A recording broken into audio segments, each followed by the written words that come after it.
Hey guys, it's Jackie. Welcome back to my channel. So, this week is Transgender Awareness Week, and I thought I'd do a little video going a little deeper into my experience growing up as a trans person. And I'll try to be as concise and consistent as possible and not, ramble too much. So, yeah. If you're new to my channel, I mostly post like archery content, and sometimes I would do some more fantasy-based stuff. Horror is kind of one of my favorite genres, and I have done some archery videos kind of related to certain horror stuff. Like Last of Us, I did kind of a video with kind of archery and how that's related, but anyway, that's stuff we can talk about another time. So on to I'll try to start at the beginning and again be as consistent and not ramble so much. So with you know I don't want to compare anything, but I was pretty young when I realized kind of something wasn't quite right. Something didn't quite feel right. I didn't really have the language to really portray how I felt. Um, and it was just kind of a struggle with, kind of number one, sort of basically, do I have to fit into a certain this or that? Because I'll tell you, when I was about 5 years old, I related so much more to girls and grown-up women than anything else. I would play with my sister's Barbie dolls, and yeah, it was something, again, that's kind of non-gender conforming, but it was kind of a little more than that. I remember, I think, I was able to kind of do that pretty much without anyone realizing it, and I would get some messages, kind of mixed messages throughout from my family, from out when I was in school, and basically, it's just I felt okay, is this weird? Before I thought, hey, it's just what I like, and then I keep getting these ideas oh, boys like this and girls like this, and it's am I then a girl? But then they're no, you're actually male, you're a boy, and I'm okay, well, I don't know if I really agree with that. I didn't really think that because again I was really young. I didn't really know how to comprehend some of the stuff, and there was one time. Again, I was still pretty young. I'm pretty sure I was 6 years old when my mom actually caught me playing with my sister's Barbie dolls, and like I don't remember exactly how the conversation started, but my mom was a little confused. Clearly, why am I doing that? Why do I like playing with dolls? That's kind of a girl thing, and I think I remember saying something to the effect of, "Well, I want to be a girl," and obviously, there was stuff with that. It's I didn't really know, I never heard the term transgender or transsexual or anything like that. It's just something I wasn't really exposed to, but I was aware that some things kind of didn't fit, some kind of things didn't really feel comfortable or natural for me. And so basically, and on top of that, I was also diagnosed with autism, and there's some issues with that, particularly with socialization and communication. And I just kind of let the whole thing go. And I was still prepubescent, so I wasn't going through any serious bodily changes that felt like uncomfortable to me. It wasn't really until like I started growing up that I really started feeling like ugh. And then I was going through puberty and I was getting facial hair and body hair, and I just didn't like that. I just felt uncomfortable, and I would always be embarrassed when I was in like gym class and in the boys locker room in high school, and it's just it was just really, you could say that was a lot of gender dysphoria, but I was trying to kind of repress that a little bit.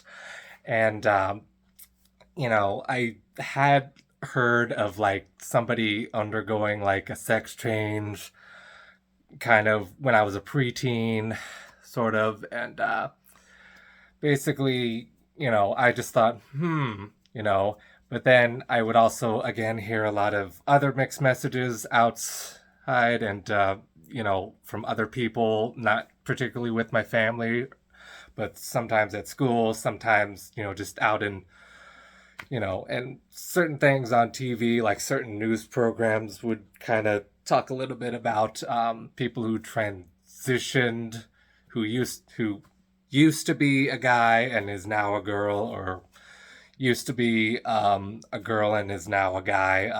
I know that's the language there is obviously not exactly right.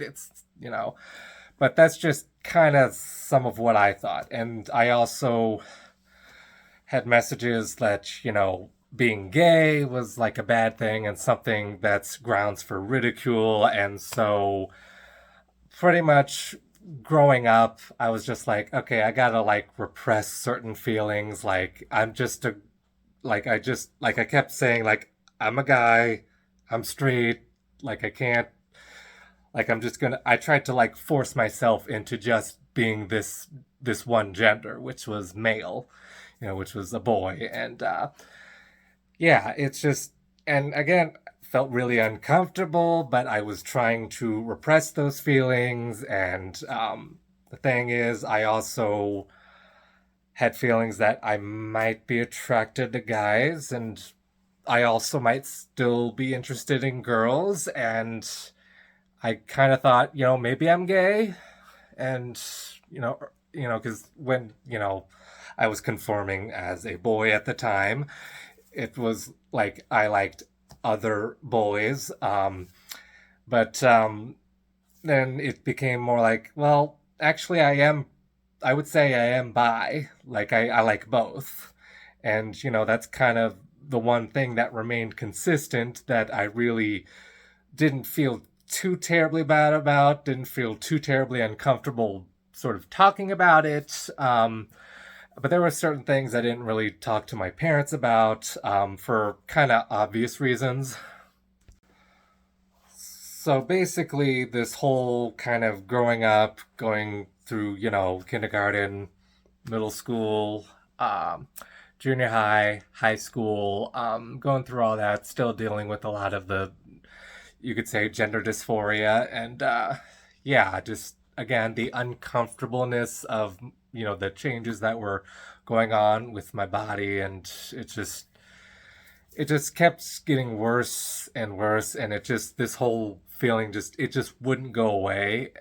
So I remember a couple times I mentioned, I think I might, to my parents, to my mom, and even to my sister, that I think I might have been born the wrong sex, as I said, because again, there was a lot of things I didn't really understand.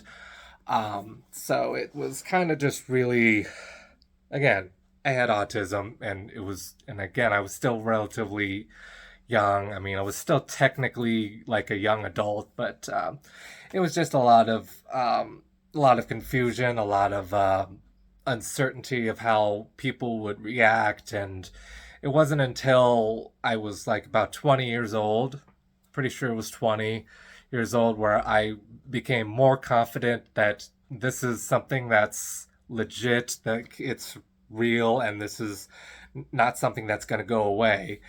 And I did ask kind of, my parents, what should I do? And they thought, maybe I should see my doctor about it. And my doctor actually referred me to a therapist so we can talk about kind of those things. And so when I went to see my therapist, I kind of just mentioned, I have gender dysphoria. I think, I should have been born a girl. Again, there was a lot of things about, the language and kind of the wording that I kind of was not too sure about.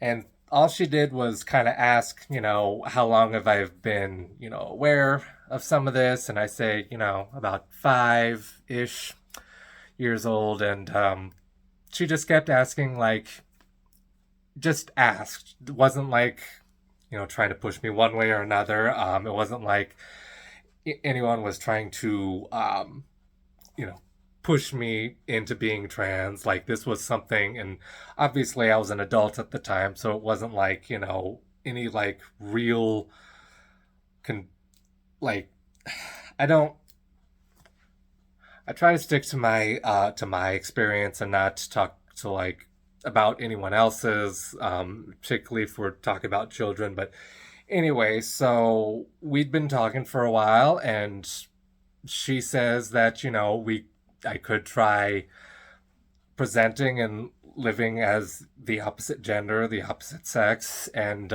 so I kind of did what I now know is like more social transitioning, and I did quite a bit of that for almost a year, and she could see that I'm consistent with this. It's not something that's really going to go away.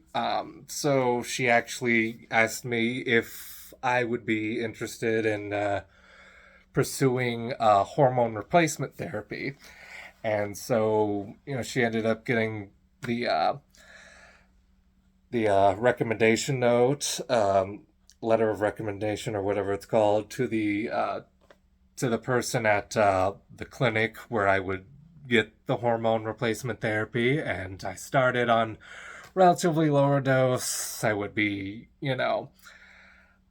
basically, you know, um, like like they really monitored how your body reacts to these things. Like, there was the estrogen part, there was the testosterone suppressors, and basically there would always be like a blood test after each visit, after each appointment. So like they were like taking very good care to make sure that I wasn't developing breasts um, too fast, or where it'll be looking kind of funky. So my doctor actually said that it would actually kind of make my uh, breasts look more like cone shape, or kind of like soda cans, and they wanted to make sure like that wouldn't happen. And also another concern, major concern, would be like, would there be like development of like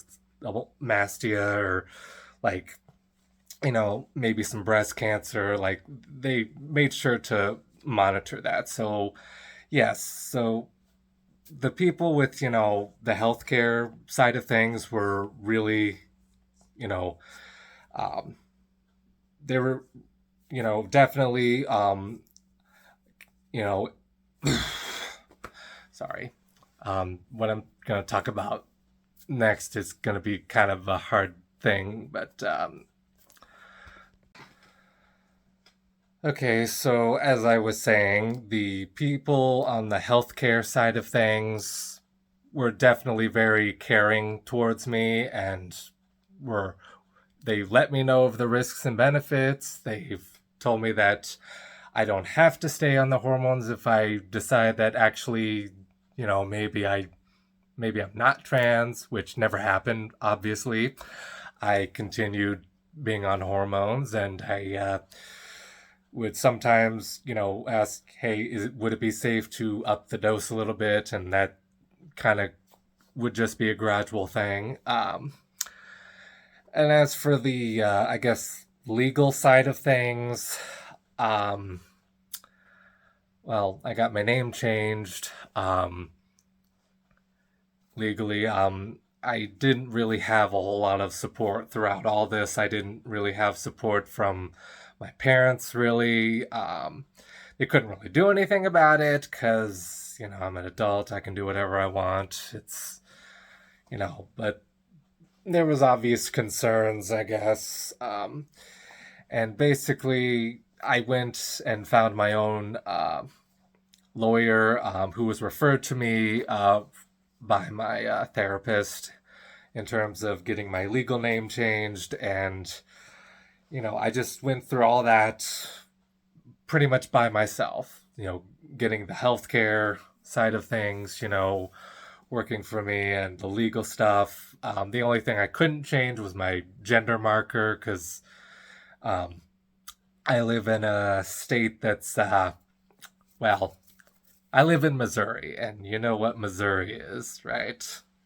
Yeah, it's one of those types of states. But the city I live in is not so, they're not like negative towards trans people, at least not on a large scale that I've been able to notice. The city I live in, it's definitely more on the liberal side, whereas the rest of the state is largely more on the conservative. I don't want to get too much into the whole political thing, but and my parents, they weren't like hardly against, like LGBTQ plus people. They just were like, live and let live, whatever.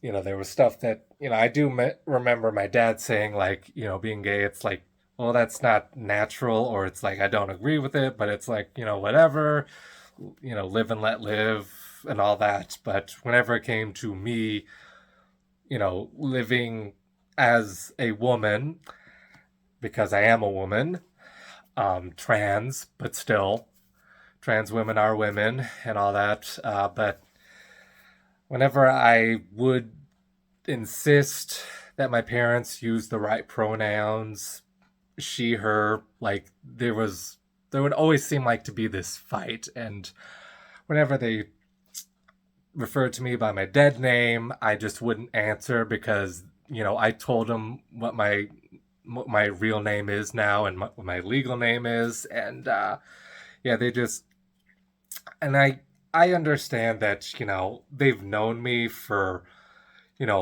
practically my whole life at that point as someone, and it was kind of hard for them to transition, not nearly as hard it was for me to transition, but yeah, it was really hard. It was very tumultuous with my parents and I, and even though, like, I would insist, please use my right name, please use the right pronouns, please affirm what my gender is. Like, I know this is hard, but please at least try. And I don't really know how to put this, but my mom, I I don't want to shame my mom at all, but she would yell at me, shout at me, telling me that I'm living in a fantasy world and I need to wake up and realize that this isn't right or something. And she mentioned that, any kind of surgeries I would get is like, you know, just and just all this negative stuff and all these talking points that you're hearing today about, gender affirming care for trans people, particularly with in regards to kids and stuff. But again, I was an adult at the time and I am.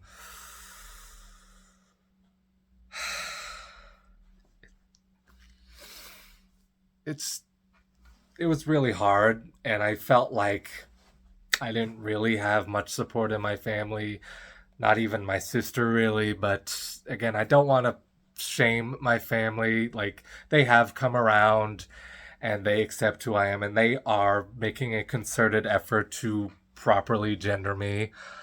Um, but not before my dad threatened to actually, um,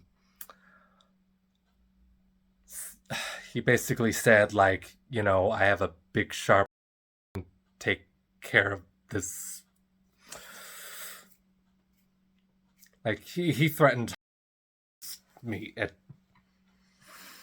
I I don't I don't know if I can really, like, you know keep that on for YouTube. I don't know if it's like gonna be against the monetization thing, or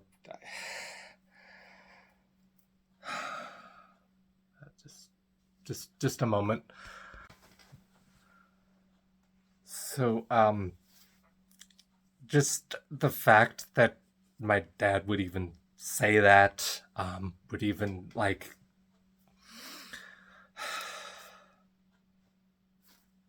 he threatened me. Like, why why would you threaten your child like that? It's just, and he was already dealing with, like, alcoholism and a drug addiction and stuff like that. It's just, again, I still don't really want to shame anyone in my family, but this is, like, something that, you know something that still, it needs to be said. And I it's hard, but it's, like I said, they've all come around, and they are supportive, and they clearly do love me. For a while, I thought that my parents, particularly my mom, hated me, and my dad, whenever he mentioned that, we could take this and do this, and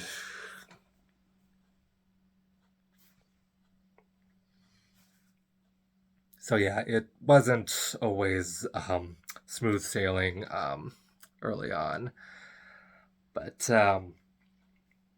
yeah, that's pretty much how, things kind of were going for a while. And obviously, I'm still, you know I'm still transitioning. I still have, I'm still doing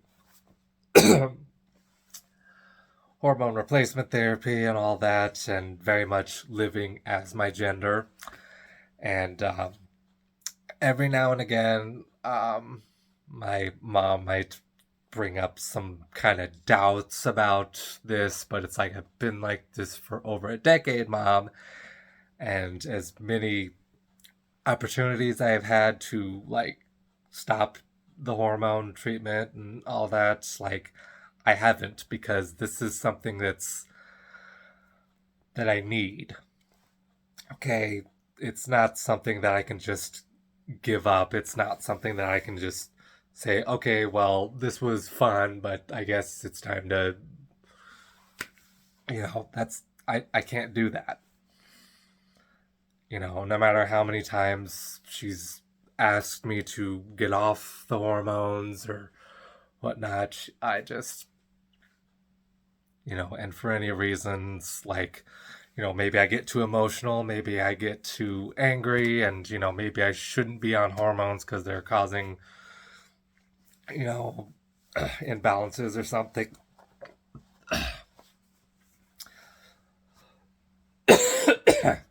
Sorry.